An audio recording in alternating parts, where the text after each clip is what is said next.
What's happening? This is the Tap In podcast. We are live inside of the Tap In studio. We got a good one today, boy. If you are listening and you are watching, you need to pull out your pen and pad because we finna get deep into some. I don't know what we finna get deep in. I really don't. But if you need to take notes, okay, take some goddamn notes. But before we got some church announcements, okay, the hoodies. The hoodies are available at tapinpodcast.com, okay? They are available now on the website, okay? If you want to get the discount code, the number is in the description. It's actually 214-466-8377. 214-466-8377 to get the discount code. Yes. Now, today's show, I got... Yeah, turn off all your phones. That's when you know you're busy, when you got all goddamn phones. Miss Benaisha, how you doing? Good, how are you? I'm good. Put a mic just so I want people to be able to hear you. Can you hear me now? Yeah. So what's going on, Miss Benaisha? Everything is good. Life is good. So I got word of you by way of Philip, right? Yeah. Philip was like, yo, you need to have Benaisha on the show. I was like, oh, okay, what she do? He was like, yo, she's a real estate developer. And I was like, a developer? Like, she build like buildings and shit? He was like, yes. He's like, you know how some people really be talking like they just be like they doing big shit? He's like, no, Benaisha's doing big shit. And I was like, really? And I said, yeah, I need to talk to her. So when we talked on the phone briefly, you told me that you bought 100 houses and sold them all. Is that? No. Okay. Remind me then. Okay.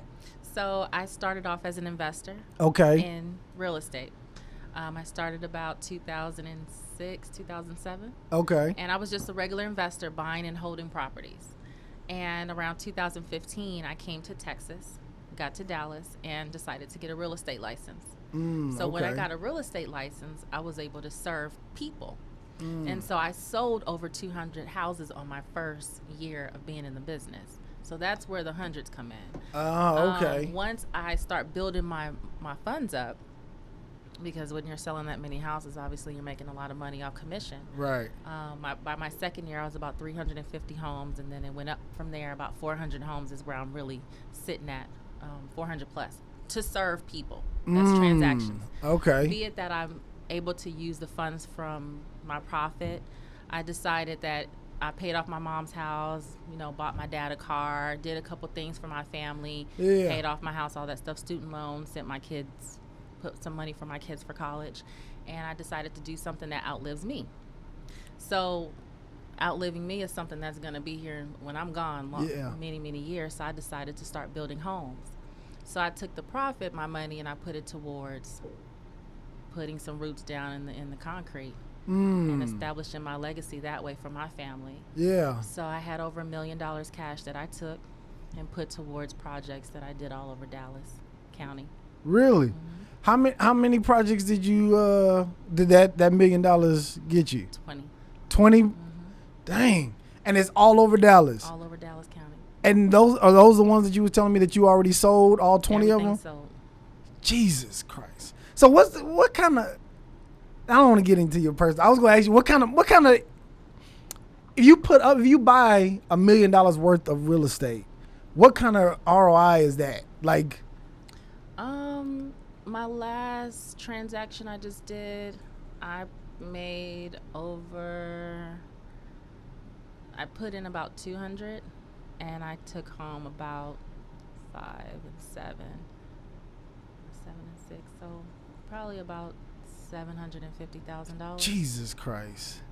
Jesus Christ. And let's start from the beginning. So, where you from California, right? I am originally. Okay. How did you even look into start even doing real estate? Like what attracted you to real estate? You know what? I'm not really sure what truly attracted me to real estate. It was just within me. It was some type of passionate connection When I was little, my mom used to take me. I lived in South Central. Okay. I'm from West Coast neighborhood. Yeah. It's all good. Yeah. And I think my mom just tried to keep me out of trouble. So on the weekend, she would take me and my little sister to model homes. And we weren't buying anything. I knew she wasn't moving. And she knew more than me that she wasn't moving. Mm-hmm. But she just liked to go and look. And I had developed an interest of when I walk into someone's house, that threshold you cross, which is your door. Yeah. What's behind the threshold? It was always interesting to me because going into a model home, you see the door, you open it up, and it could be yellow, it could be bright orange, it could be beige, it could be country furniture, it could be modern, it could be contemporary. You just don't know what's behind the door. Yeah. So I think that became a passion for me to say what's behind that door. And as I became an adult, I still had that connection of when I'm driving past a home, I wonder what's behind that door. And then becoming a realtor, now I'm opening the door for people, but on my inside, I'm like, what's behind that door? Yeah. So it's truly a passion inside of me. And as I speak to other realtors that I meet, we all have the same similar background and connection. Either their parents used to take them to model homes, or they're always intrigued on what's on the inside, or they had a passion for design or something like that. So I think that's where it all stems from. Oh, okay. Yeah. Do you remember your first investment? I do remember my first investment. What was that? It was in the state of Virginia. It was in. So, okay, how did you even get to Virginia? So I ended up going to college in Washington, D.C. Okay. At George Washington University. I also went to George Mason University, and I have a law degree from the University of Maryland, College Park. So I have a bachelor's degree, 2 masters, and a law degree. So okay. D.C. was not just work for me, it was also education. I did have a full-time job while I was working there, and I came to Texas from Washington, D.C. So. And okay, so okay, because I want to take this slow, okay? Because I want to take this slow. So when you was in DC and you was in school, that however you got the funds for your first place, how much do you remember? How much it was? The first investment I made was $375,000. Where are you borrowing this money? Are you doing hard money loans? When I was 15 years old, I was discovered by The Gap, the clothing company, and I modeled for them for many years, including other companies that I modeled for. So I was already making money before I was 18 years old. And I did a Coca-Cola commercial, and that paid me for like 24 years. I got residual income from Coca-Cola. What? So I had a little bit of paper. Yeah. I didn't come into this with no money. You know what I'm saying? So okay. I'm not the person you should talk to say I had nothing and then I became something. Like I had a little bit of fun in my life, but. So you was modeling for Coca-Cola. What commercial? Was it the one with Tyrese? No. It wasn't that one, but it wasn't a bad one. Okay. It was similar. So you started off modeling for Coca-Cola and Gap, and that's how you was able to get your funds. Yeah, I modeled for the Gap for a long time, and then I started doing like FUBU and Mecca, Miyoshi. It was around that time frame. Yeah. Okay. All those little clothing lines, and I did Champs and Leather Mode and a bunch of different companies. Who knows? Okay. And then I got into television, so I worked for BET for a while. And obviously my agent, she just plugged me with everything. Yeah. She put me in a singing group because I can sing a little bit. What? And so I did everything. If you're in LA, you have to be you're either in the entertainment business or you know somebody that's in it or someone who's aspiring to be in it. It's just a way of life there. Right. So, And so you took that money, right? And then what made you, because me, as a first-time investor, right, I would be fucking scared as shit to put up $300,000 on my first investment when I don't know nothing about investment, or I don't know, what's the steps or what I need to do. So walk me through that. So how did you even get to, okay, let me buy this $300,000 house? Yeah, so as long as you have good credit and you have income, it equals home ownership.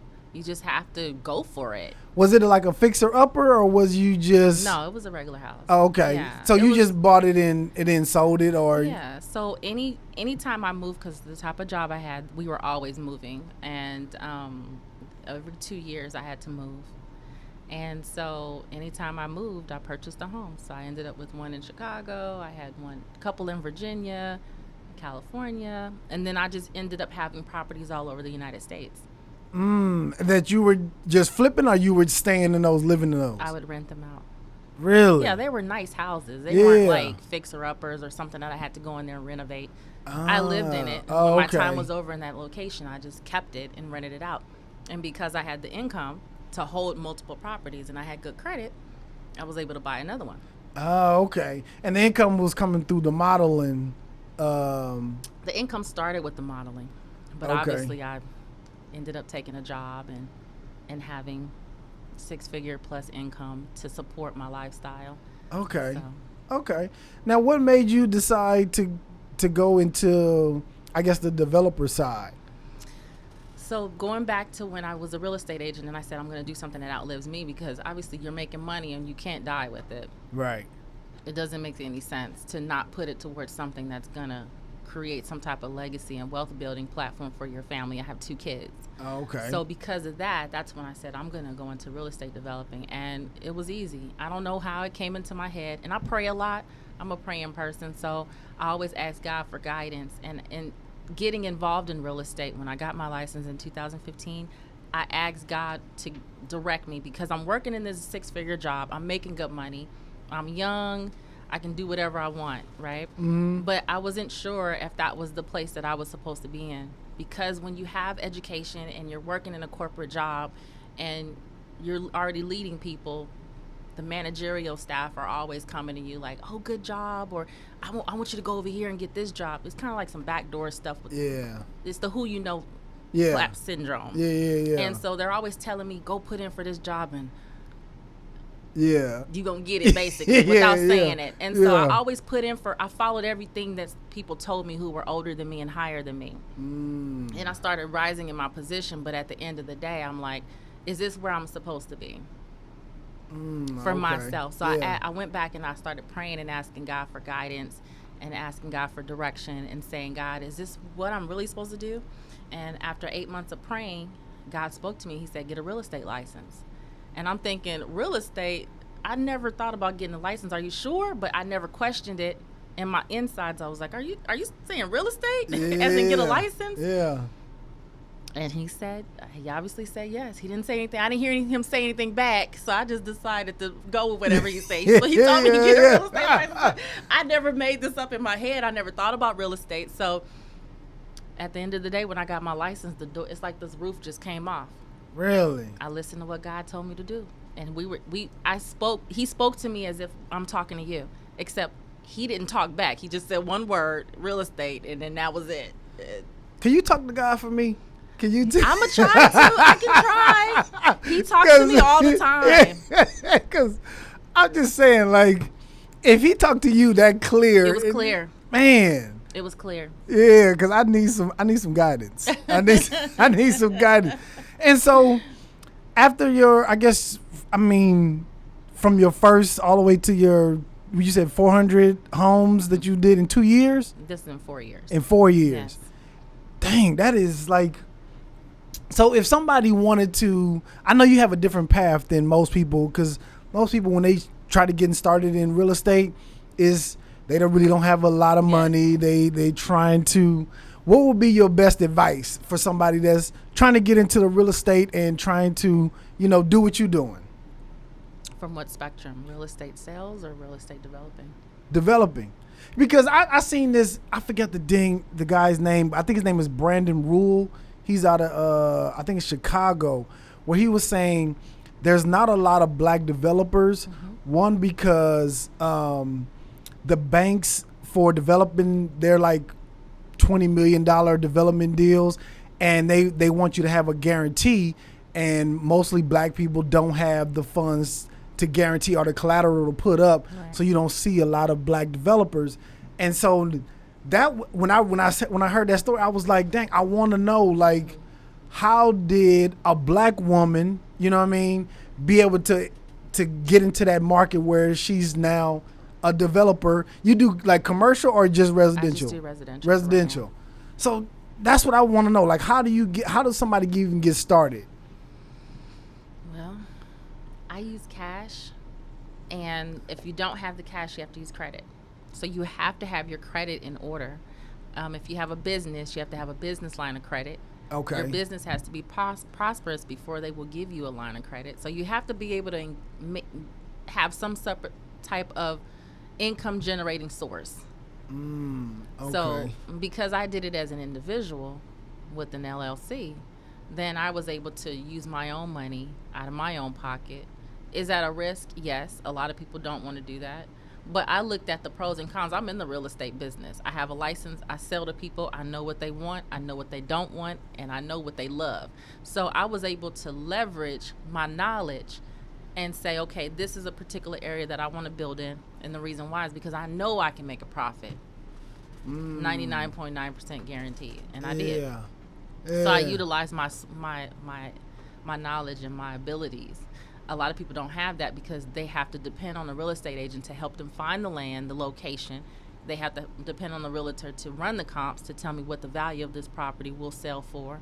Right. Am I paying too much for the land? So I eliminated all of that, and I became the end-all be-all. So I trusted in myself and was able to be successful. Okay. Is the market about to take a crash? Do you feel like it's about to take a crash? What market? Dallas market or the whole market? I mean the whole market in general.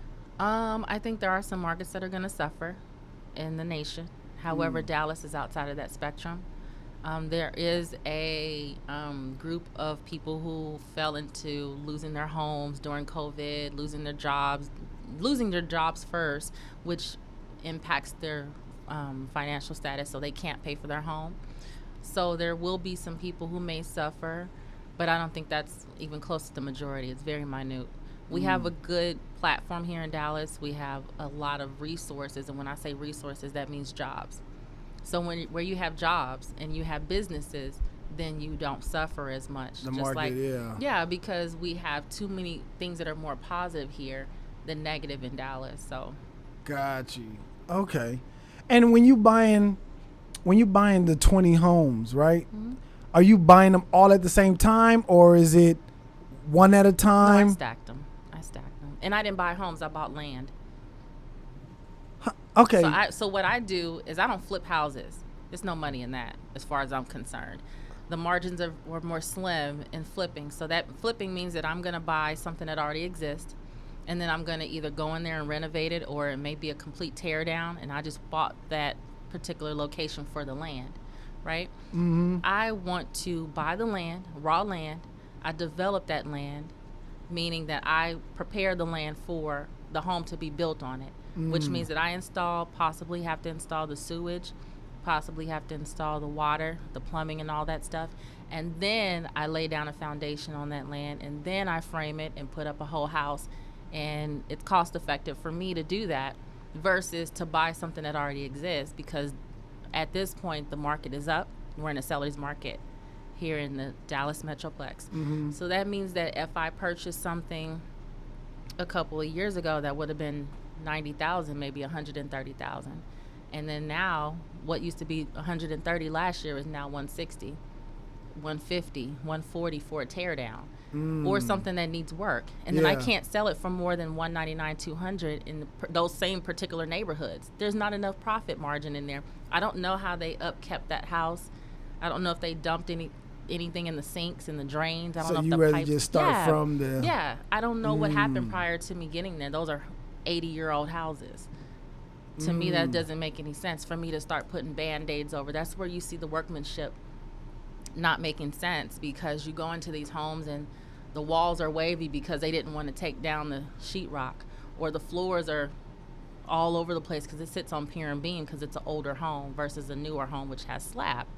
So because of that, to me, when I resell it, I need to resell my name and and I'm not going to put my name on something that's just halfway done.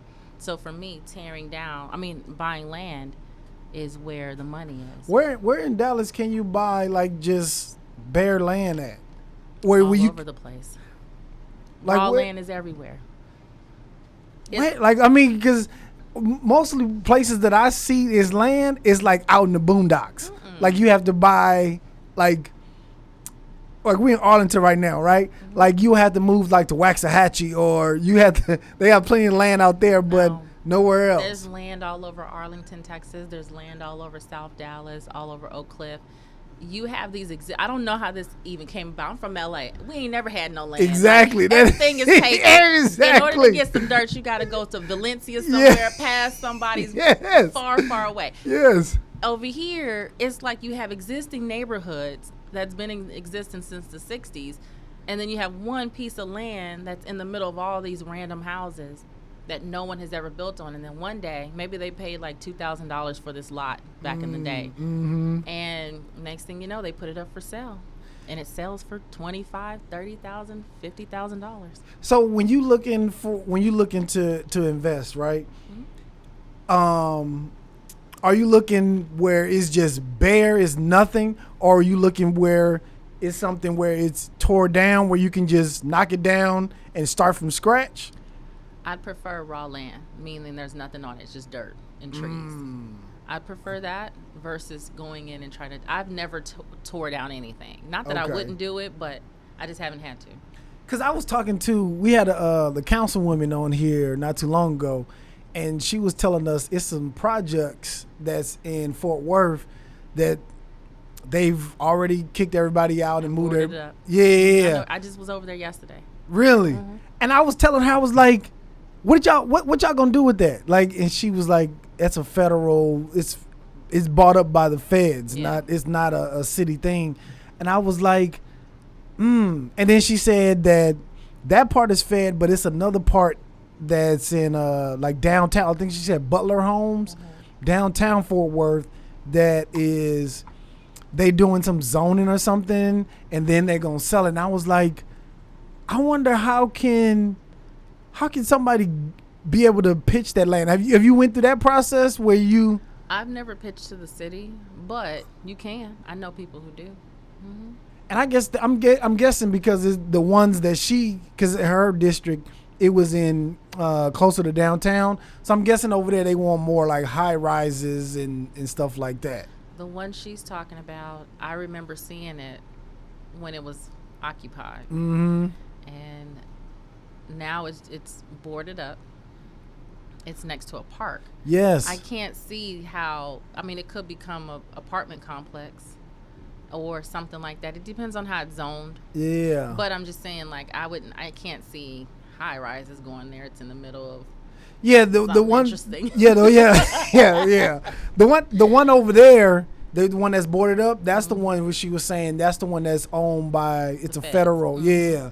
But it's another one that's downtown. It's like literally when you get off of, what's that, 35 in Fort Worth? Mm-hmm. When you get off on 35 and it's right by Convention Center. Mm-hmm. Right over there, there's some projects over there, and she said that's the part that's going to be sold to whoever. Whoever. And those probably going to be high rises because they're so close to downtown. Mm-hmm. But I was like, how much can you buy some projects for? Like, how much can you? It depends. And I'm just thinking that's probably like, that could be a good little flip though. Some of these things are not for sale. It's not public. Yeah. Because you see it boarded doesn't mean that it's available for you and me to purchase. This is a city-owned property, and they have a plan for it. We don't know what that plan is, but they have to be able to release that. And then sometimes you can go into the city if you have connections and have conversations with the right people and move properties. So what's your strategy when you're looking for land? Is you just driving around? You just happen to be out with your girls one day and you see some land, or what's your strategy? Are you going to the MLS? I'm always in the MLS. I live in the MLS. Yeah. I don't sleep. Yeah. So number one, I live in the MLS. And then secondly, I have different people that I know through my business, through being able to connect with multiple people, that I can say, hey, do you have anything that's not on the MLS? So they call it off-market properties. So you can also acquire properties that are not on the market by knowing the right people. And then from there, if I'm just driving down the neighborhood and I see something, I may back up and take a look at it. Even if it's not for sale, I can always get into the system and find who the owner is, doing a little bit of research, and then ask if they're interested. I have not bought anything that way, as far as like just seeing a vacant land and saying, let me research the seller. Yeah. But a lot of my properties are either through MLS or off market Okay. by knowing someone. Okay. Now, would you start doing commercial, or there's really no money in commercial? No, there's money in commercial, but because of COVID, I'm not touching that right now. Really? No.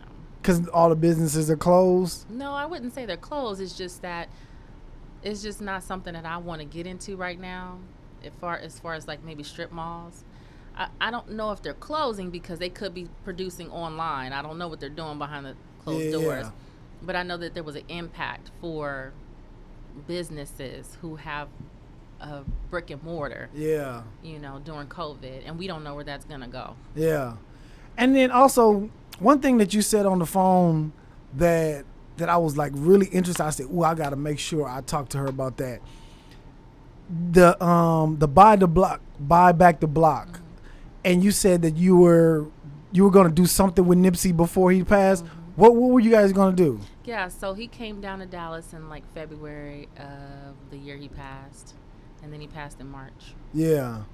So we were trying to get something started as far as the buying the block movement, and In Dallas or in LA? in Dallas. Yeah. Dang. And y'all was just coming to talk, or y'all just coming to collaborate. Yep. His people called me and said, show up. He's in town. I showed up. I brought my little daughter. She's 9. She was 9 at the time. Well, 8 at the time, I think. And she'll be 10 this year. But she was there. She witnessed everything. I always take her with me so she could see what I'm doing in that entrepreneurial spirit. Yeah. And so So what was the conversation? What was it? Just like, yeah, we want to do something? Or what was that conversation like? Yeah, it was definitely, we want to do something. We exchanged information, and then from there, waiting to hear back, and the rest was legacy, I guess. Yeah. Yeah. Damn it. Do you know his partner David Gross? I don't know him personally, but I know who he is. Yeah, I wanna just tap in with him. Yeah. Yeah, just cause I know he does the own your own thing, and I just wanna pick his brain and see, cause I know him and Nipsey was doing like different commercials and campaigns. Yeah. Have you been to Vector 90? I haven't. I want to go to Vector 90. I want to go over there. Well, yeah, I haven't. I just want to tap in with Dave just to see, like, what his plans are, what's going on. I want to know what they doing with that building, with the Marathon Store building. Yeah. Would you purchase that? Mm-mm. You wouldn't? Nah. Why? I purchased Maverick Flats before I purchased that. Why? Because I just wouldn't. I wouldn't have an interest in a strip mall. I wouldn't have any interest in anything that's brick and mortar strip mall type thing. You don't want to do nothing. I don't want to do that. Not Not right now. Nope. See, I would, because I would want to just keep it like in the city, or just keep it where the people can still, you know what I mean? But what I would do is see what Black Sam want to do. You know what I mean? I would try to tap in with him and just see, like, yo, man, like, what you want to do. I think they own that, don't they? I don't know if they own all of it, but I heard that they purchased that location and that they were trying to purchase multiple stores in there. I don't know if they own the whole strip. I know he owned the Fat Burgers or had some type of interest in that, which they built right next door. Yeah. So they have this Fat Burgers, you have the gas station, then you have the whole strip. Yeah. So. Goodness gracious, man. Yeah. So, I'm interested in all of this. You know what I mean? But I just really want to see how, because I want Black people need to get more involved in real estate. Mm-hmm. You know what I mean? Mm-hmm. We need to get more involved in actually doing something to build this wealth gap. Right. And it's like, I want to give some people some information on how to get started. The thing about us is that we own the South, and then we lost it, because if you go back into the legacy and the history of a lot of Black people's families, they own acreages, they own cities. One of my girlfriends, her grandfather owned the whole almost Wilmington, North Carolina, and they lost it from whatever happened. I'm not sure how it gets lost or the we know what happened. Yeah, so, Yeah, we know what happened. Right. But it was gone, right? Yeah. Magically disappeared. So we need to go back into acquiring something, that piece of land, so we can continue to pass that on, because that's the power. Land is power. Right. When you own land, you can do anything. Anything, yeah. Did you hear about that city that was in Georgia? Yeah. Mm-hmm. What did you think about that? About purchasing that? I think that's a good thing. I mean, it's not gonna pop off right now, but if we keep investing into it, it's gonna become something. Yeah. But we have to keep it going. That's why you got to train your kids up, because when you're gone, somebody got to take over. Right. And keep establishing it and growing it and making it better. And that's the only way we created all this stuff. This wasn't created overnight. Exactly. None of this was created. Yeah. Somebody's great-grand did this. Yeah. And then it became where we are today. Yeah. Would you move to Africa and take your business to Africa? Yeah. Definitely. You would? Absolutely. What part? What part would you take it? Because I heard an interview where Akon is building this whole city, mm-hmm. and I was just like, that is fucking dope. Mm-hmm. What? Go ahead. I'm sorry. I keep cutting you off, but I'm excited. I'd probably take my business to Kenya. Why Kenya? People say I look Kenyan. I don't know. Shout out to my wife. That's her name. That's her name. To Kenya. Okay. Because I want to go to Ghana so bad. Like, everybody want to go to Ghana. Yeah, I heard Ghana is dope. Every part of Africa is dope. Anytime you can connect with something that looks like you, that's where dopeness transpires. Yeah. Ghana, Kenya, Nigeria, Tonga, wherever else it is. Tonga? All kind of parts. Where's Tonga at? It's an African continent. I mean, where is it? North? Don't you don't know? Oh, okay. And I know we talked briefly. Tell me about how you started your company. It's called Bailey and. It's the Bailey Watson Real Estate. Bailey Group. Watson. Okay. How did you start that? How did you get that started? Yeah. So I was working for another real estate company, and I collaborated with another girl. Her name is Lori Bailey, mm-hmm. and I'm Benaisha Watson. So we decided, we're gonna take off. I left first, and she said, "You leaving?" I said, "Yeah." She said, "I'm coming with you."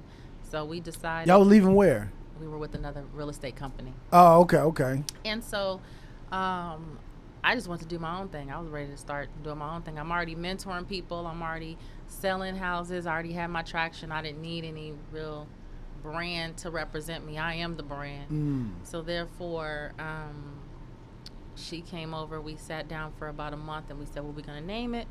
What we're going to do, how we're going to run this." We came up with a plan. And about 30 days later, we launched the Bailey Watson Real Estate Group. And within the first month, we had about 10 agents come and join us. And then from there, within a year, less than a year, we were recognized by Black Enterprise as one of the top entrepreneurs in the United States. Mm. And they flew me down to San Francisco. And then I sat on a panel with Akon and Angela Yee, and there was a bunch of different people there representing entrepreneurship.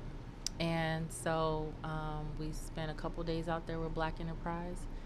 And after that, we ended up growing to 12 locations around the United States. And now we have a little bit more than that. But within a year, within 12 months, we were in 12 locations. Really? So we are representing Dallas, Texas. We have agents in Houston, Austin, Corsicana, Texas, Atlanta, Georgia. We're in Los Angeles, San Francisco, Sacramento, Colorado, Virginia, Louisiana. What is the process? Are you guys not the broker, right? Or you guys are the brokers? So I am working on my broker's license now, which I'm complete. And but I'm not a broker. Okay. I don't want to be a broker. I want to practice under my current platform because that saves me money. Oh, okay. Because as a broker, you have to pay for a lot of insurance and a lot of things to run your business. So I use a company called EXP Realty in order to elevate my platform, so I'll save a little bit of money doing that. Okay. So what's that process of opening up 12 different locations? Well, opening up 12 locations, basically when you have an agent that wants to come on your team and they represent Atlanta, now we're in Atlanta. I got somebody that comes on my team that represents Florida. Now we're in Florida. Oh, okay. So you got these agents that's under the Bailey Watson flag that are in different locations. Correct. Oh, okay. Mm-hmm. That's dope, man. Yeah. That's dope. The dopest part is getting someone who's not in your city to want to join your team. Right. That's the most. So how do you do that? How do you reach out to them, or what's that process like? No, they reach out to me. So they just say, "Hey, we heard that the Bailey Watson, and we want to join the team." Social media platforms. Really? Mm-hmm. And it's just that easy. That easy. I'm talking about God is working in your favor like prayed crazy. About it, and I asked God to guide me, show me where I'm supposed to be. He said real estate, and the roof came off. I'm telling you, this is a true story. This is a true story. Everything that I do is faith. It's a faith-based business, right? And everything that we do is generated by the Holy Spirit. It's beyond me. Really? It's beyond me. And all you had to do was tap in. That's it. Say all that you again. Had to do was Say that again. All you Say had to that do again. Was tap in. Say that again. You now know what I'm saying? Tap in. Goodness gracious, man. That, like, I've never heard somebody just be like, hey, man. That's how it go. I'm going to just take my hands off and I'm going to just let him guide me. Yes. When I prayed, I said, first, guide me, lead me. And then I did the whole, the picture with the footprints in the sand.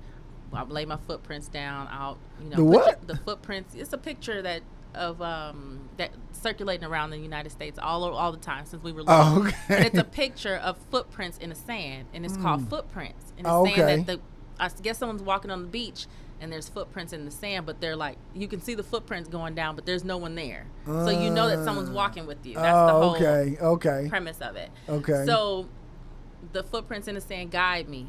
Show me where your footprints are, and I'll put my feet in those same prints and just walk with you. And that was my prayer. And then it went to, okay, I don't want to drive this bus anymore because obviously I was praying for months and months and nothing was happening. So I said, I'm going to sit in the back of the 8-passenger van, and I'm going to strap myself in that big white van that we get in. You got 2 seats, Church you got a van. row, you got a row, and you got a row. Yeah. I went all the way to the back row in my mind, and I strapped myself in the back seat.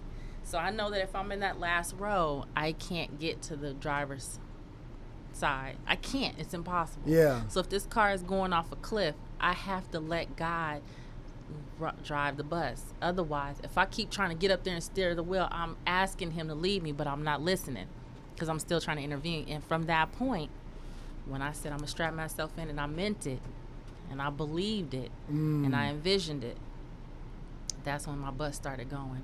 And if it goes off a cliff, I have to trust that that's my destiny. If I'm supposed to go off a cliff and die or whatever, burn up or whatever, or if you keep guiding me. So until you let God, when He say let Him lead you, that's what that means. You have to release that wanting to get in the middle of it. How do you release that though? How do you let that go? You just do it. You have to. It's not a how do you. It's when do you. Because your calling is always going to be your calling, right? Your calling is always going to be, it's going to keep calling you until you answer.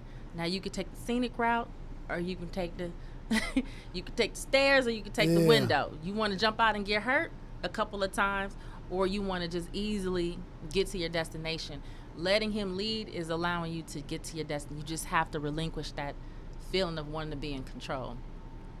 It's hard. It is, and I'm thinking about it now. It's just letting go, and it's almost like you on a high thing, and every time you let go, you like, oh shit, right? It's like being in the water, and if you can't swim, when it starts to get right here, you get panicky. You get panicky, yeah. And what if you go under, and next thing you know, you think you're gonna die, but you might bobble back up if you just relax. Do you go to church a lot? No, I haven't been in the church in years. But really? The church is the 4 walls. My mom always taught me that where you are is church. And my mother's from Guatemala. Okay. And so she grew up Lutheran. I don't even know what that is. I've never been in the Lutheran church in the United States. And, she always taught me different religions.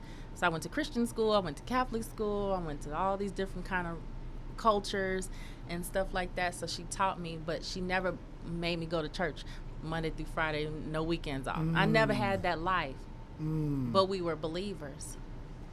So I'm a spiritual person, but I don't have a church home.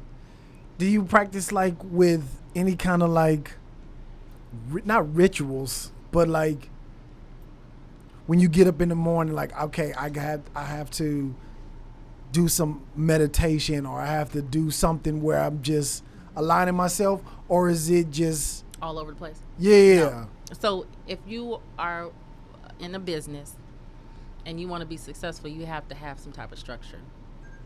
Okay. Period. You have to be able to wake up every day and have an idea of what you're going to do for the day. If I just start waking up and just going all over the place, my life is going to go all over the place. Yeah. So you have to have some type of structure. So yes, I wake up in the morning, I meditate.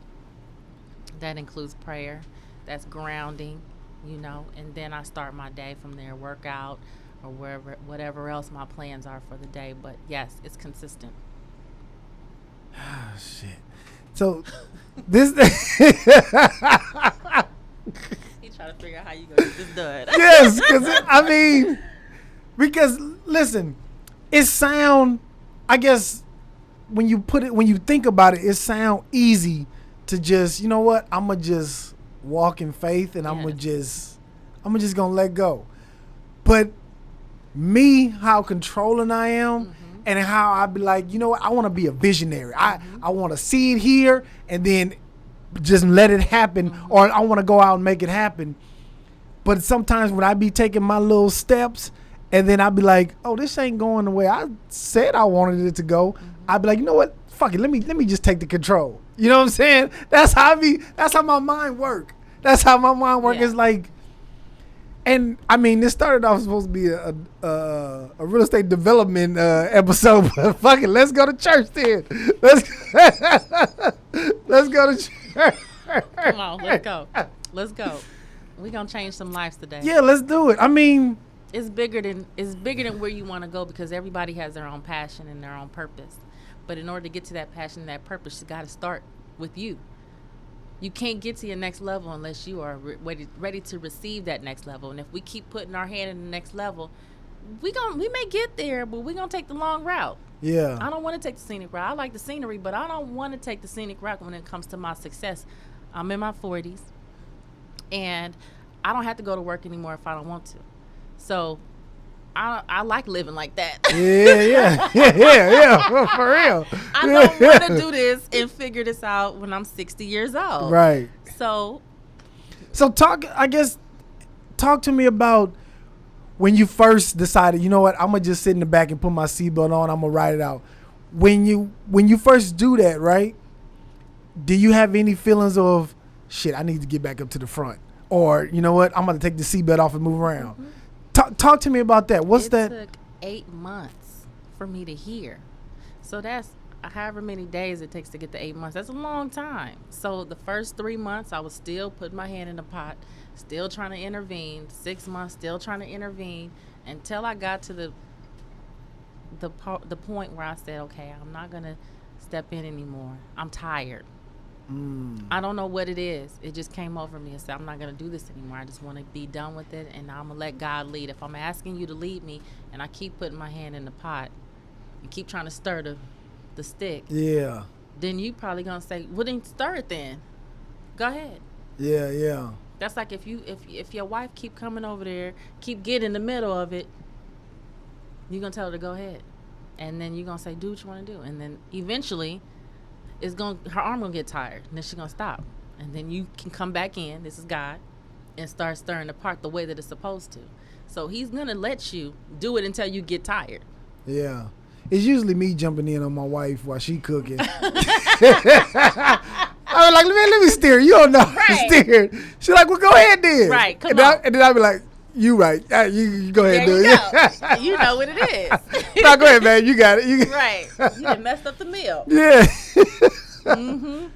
Oh man, I'm working on getting there. It's you know deep. What I mean? It's deep. It's deeper than what we think. Yeah. Like you said, the process is what we can't see. I could see this wall, but I cannot see on the other side. I've never been in this building. I don't know what's on the other side of this wall. You do. You've been here before. Yeah. However, that's what believing in faith is. I don't know what's on the other side, but I believe on the other side, if I go over there, I'm not going to fall. That's not the end of the building. In my head. Yeah. And if it is, I know that God's going to protect me. He's going to catch me. Yeah. And if I fall, I'm not going to die. I may get hurt. Yeah. But that's what belief is. You have to, it starts up here. Do you believe like in manifestation? I'm a master manifester. Really? Master. I'm a master. Really? Master. I can believe something. I can think about it, and then I will be there. So what's the difference then in manifestation and you letting God direct you? What's the difference? I think it's tied in together, because if I believe that I'm going to be here today, I may have saw it in passing, and I say, you know what, I want to be on a show. And manifestation the universe will give me exactly what I want. God will give me exactly what I want. You have to see it before you see it in order to see it. That's manifestation. I see myself doing something before I see myself doing something, before the actual happens. You talking about in the physical? Before the physical happens, I already seen it. I manifested my relationships. I manifested the house that I live in. I'm about to manifest another house. I'm already engaged in my mind. The mind is a powerful thing. The most powerful weapon you have is your mind. How do you get there though? That's what I guess You're already there. You're already there. No, I mean, how do you get there in your mind? How do other people get there in their mind to where they're just manifesting everything that they want? How do you get to that point? Okay, so we're already there. So you're already in that space. You just have to tap into it. Okay, so if I say, give me something that you want. Give me something that you want. You want a new car, right? People always want a new car. So let's just say I go to the dealership or whatever, right? Basic people want a new car. They see something they like, they want it. Okay. Let's we all go got to drive, car. right? Yeah. So unless you're on the bus, right? Yeah. So let's just say I go to the dealership and I say, I walk into the Rolls Royce. I'm going to use that as an example because that's my next car. Okay. So I'm going to walk into the Rolls Royce dealership and I'm going to say, let me look around. And I'm going to look around and I'm going to say, okay, I see myself driving this Cullinan or whatever car you want. Mm-hmm.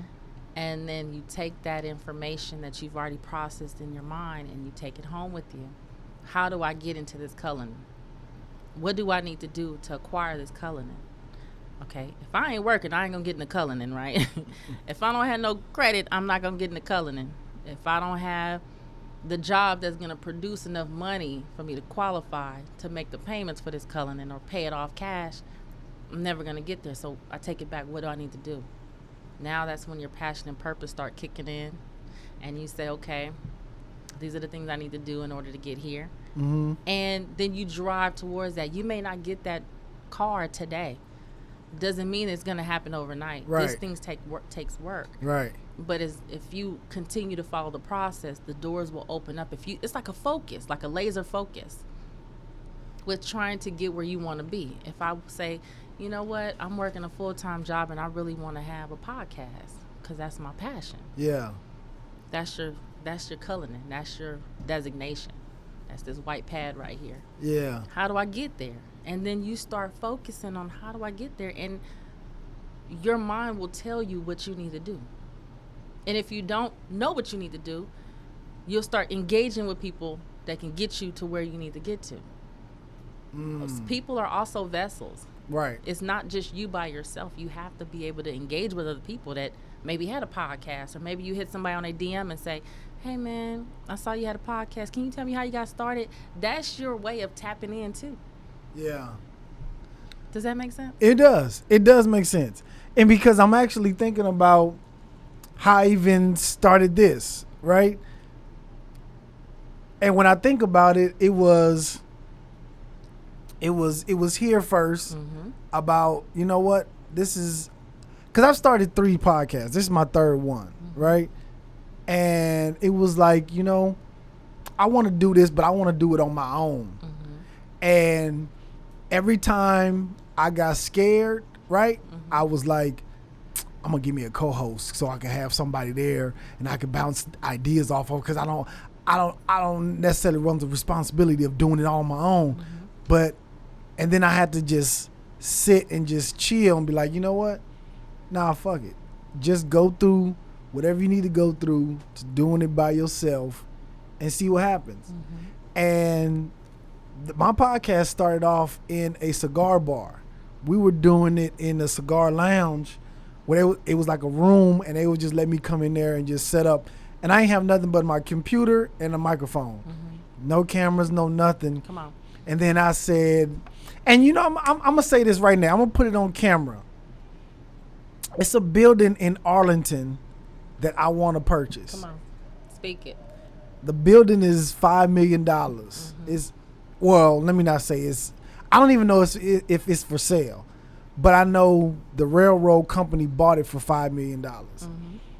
I want that to be my compound where I go and have and do my podcast, have a meeting where I have a room, recording studio. Like, I want to have all that all on the same like little campus and have it gated off. Like a you ever been to Universal Pictures or Universal on a lot? Like, I want to have it where it's like that, where you come onto the campus, and this is my studio that I bought. You know what I mean? Like, I'm putting that on camera. Put this on a vision board. Create a vision board. Put the vision board somewhere around here. Put it over there on the wall. You take a picture of what you want. Put it on your vision board. Take the Universal Studios compound. Put it on your vision board. Take the price, whatever the number is, that you want to pay. Put it on the vision board. And manifest. Every day you see this board, it's in your head. How do I get to my next step? That's why you see people who put sticky notes on their, they say they put them all over the mirrors, or you hear people tell all kind of stories. Yeah. I wrote down something and I put it in an envelope and saved it and mailed it back to myself. People do all kind of stuff to generate that law of attraction. Yeah. And the vision board is your law of attraction. See, I tried the vision board one time, and some of it came true, some of it, but I think after a while, that shit is just folded up in my closet now. Like, it's somewhere. But it's okay. Yeah. You can always do another vision board. You can make a vision board every year, every 6 months if you want to. I have things on my vision board that are right now in existence today. That was on the vision board? From 4 years ago. That are existing today, right now, 2020, came to fruition. Really? So it's not going to happen overnight. But if you continue to stay focused and tap into your passion and your purpose and your inner self, then it's going to come. Yeah. I guess that's the that's why I need to focus. And I always find that at night, when I'm up at night, when it's quiet, is when I'm most tapped in or focused or most aligned with, and I start seeing things that I want to do like vividly when it's at night and it's just quiet. Sometimes I'm just up at night, just at the house, just envisioning shit that I want to do. But then when I get up and it get quiet, my kids get up, my wife get up, and is fucking trash man and everybody outside. It's just not the trash man. it get foggy then, but at night when I'm just by myself, it gets so freaking clear. Pray. When it start being clear, that's when you start praying, and that's when your segue is going to, for your ears to work. It has to be quiet and still. You know, peace be still. Yeah. That means something. Peace be still. When you're still, that's when you can see. That's when you can hear. And that's in that moment. It's telling you something already. You just haven't been able to attach what it means. When you have your quiet time to your own self, that's when you ask God, speak to me. Are you trying to tell me something? I know it's quiet. I want to hear what you have to say. And then every day, God, I know you can hear me talking to you. Can you tell me where you want me to go? Whatever you want to say to him. That's that space when you're able to engage and you can receive it. And like I said, it's not going to happen overnight, but one day you're going to be sitting there in your peace and you're still, and all of a sudden something's going to happen. And you're going to be like, it's like a light bulb. Yeah. We call it a light bulb. I call it God. You know? Yeah. So that's when you'll be able to know what your next step will be. Because I don't take a step without asking God, is that the right step? I don't take not one step. I don't care what it is. I'm not moving until he tell me it's okay. And I'll wait to listen to him because I respect him. That's my father. So I'm not going to do nothing else until he tells me. Yeah. I don't care what it is. I don't care if it's the whoever, whatever, Yeah. whatever. Yeah. I'm not going to move until he tell me. So you have to get into that You know what's space. so weird about this conversation we having? On my way over here, I was watching some videos about Chadwick Boseman. Yes. And I don't know, I just got grateful. Like I was just feeling really grateful and just like, man, thank you. Like, just thank you. I don't know where that was coming from, but I was just in the car like, dang. And even before y'all even got here, I was in here like, Donte, like, look around. Like, all this shit you put together in here on your own, in here on the Saturday, on the Sunday, was hot as hell in this room. And I was just in here with my little Nipsey Hussle music on, just doing my own thing. And I was just like, damn. And I just really started just getting thankful. Like, man, I even told Jazz, I was just like, I'm just excited right now about shit that's about to happen, stuff that's about to go on. Like, I'm just really getting excited. I felt something stirring up inside of you. You didn't know what it was. Yeah. I still don't. But it's just, and I read that or seen that movie, The Secret, where it was like you have to put that energy, that excitement, get excited before you actually thing happen. Yes. Yeah. Okay. Shit. Where's the collection plate around this motherfucker? Shit. God damn. I'll run you my price later. Oh, okay. Shit. Man, Benaisha, this has been awesome. I didn't know this was gonna turn into this, but hey, this is what the epitome of tapping in is. That's what tapping in is. Yeah, this is the epitome of that. So I'm grateful. I'm grateful. Tell people if somebody see this in another state, they're a real estate agent, they want to join Bailey and Watson, how do they get a hold of you? So I am at Instagram at Benaisha, B as in boy, ENAISHA __. Okay. Benaisha, Bailey and Watson, thank you, man. You're welcome. Thank you for this. You got just such a serene just being about you. I don't know, like, you so calm. I don't know why that's weird for me, but you just like. That's good energy. Yeah, you just so calm though. Like, I want you to turn up like, yo. But you just like. Well, I had a little bit of brown. Oh, okay. It's good though. I appreciate. Thank you for coming on. Appreciate you for real. Thank you for having me. Yeah. I hope that I helped somebody today. I know you did. If not anybody watching, it's me. Yeah. Yeah. To just be more aligned, and I need to. Yeah.